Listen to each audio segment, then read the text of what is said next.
एक बार फिर से आप सबका मेरे चैनल पर स्वागत है। जैसा कि आप सब जानते हैं, हिंदू धर्म में स्त्रियां अपने सुखद वैवाहिक जीवन के लिए अनेक व्रत करती हैं। इन सभी व्रतों में वट सावित्री व्रत का विशेष महत्व है। इस दिन सुहागिन महिलाएं अपने पति की लंबी आयु के लिए व्रत रखती हैं। यह व्रत सावित्री को समर्पित है। मान्यता है कि ज्येष्ठ माह के कृष्ण पक्ष की अमावस्या तिथि को ही सावित्री ने अपने पति सत्यवान के प्राण यमराज से बचाए थे। तभी से इस दिन वट सावित्री व्रत रखा जाता है। इस व्रत को करने से अखंड सौभाग्य की प्राप्ति होती है। विधि विधान से पूजा अर्चना के अलावा इस दिन वट सावित्री व्रत की कथा भी पढ़नी चाहिए। वट सावित्री व्रत कथा इस प्रकार है। पौराणिक कथा के अनुसार मध्य देश में अश्वपति नाम के एक राजा थे, जिनकी कोई संतान नहीं थी।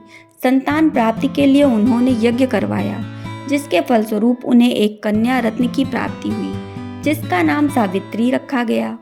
जब सावित्री बड़ी हुई तो उन्होंने द्रुमत्सेन के पुत्र सत्यवान का अपने पति रूप में वरण किया। सत्यवान के पिता भी एक राजा थे, परंतु उनका राज्य अब छिन गया था तथा उनकी आंखों की रोशनी चली गई थी। सत्यवान प्रतिदिन जंगल से लकड़ी काट कर लाते और उन्हें बेचकर अपना गुजारा करते थे।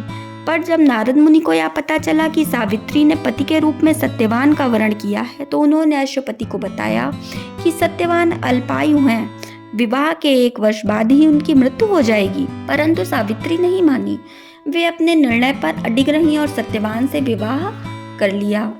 विवाह के बाद वे अपने सास ससुर और पति की सेवा में लग गईं।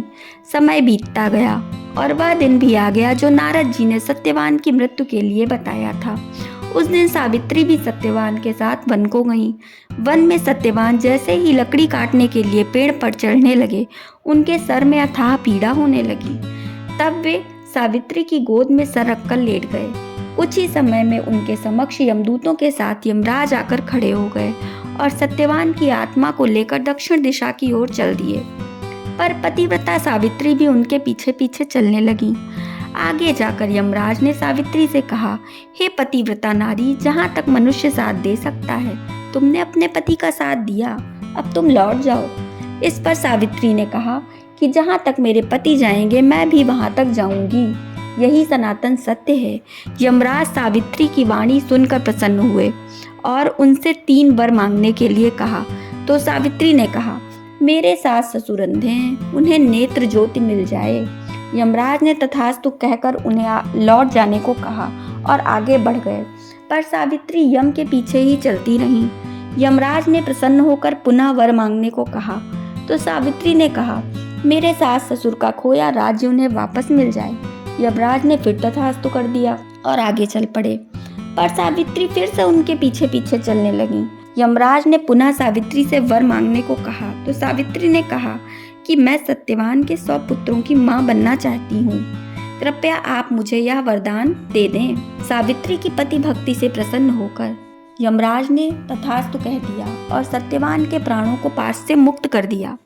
सावित्री पुनः उसी वट वृक्ष के पास लौटी तो उन्होंने पाया कि सत्यवान के मृत शरीर में पुनः प्राणों का संचार हो रहा है। कुछ देर में सत्यवान उठकर बैठ गए।